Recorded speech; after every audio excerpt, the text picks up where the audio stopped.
Hey, what's up, everybody? Welcome back to Help Guys. So for today's video, I'm going to show you how to add a scrolling feature on Figma on whatever web design or whatever project you're working on. So for this to work, add on the scrollable features. So let's say we'll have some rectangle shapes here.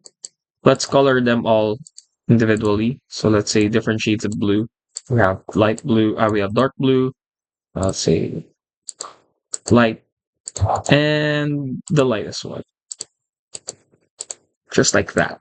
Now, what we want to do here, since we already distinguished this, is we want to group these layers together, group selection, and now you want to cover the entire thing, and then click Add Auto Layout. Once you click on Add Auto Layout, choose the direction, so you can either have that or that. You can also add paddings to it. So basically, adding auto layout gives you more features for it. But for the scrolling feature, again, select everything and then go to prototype. From here, you can see interactions. So you want to click that on tap or on drag. And then for the action, navigate to or scroll to right there, just like that.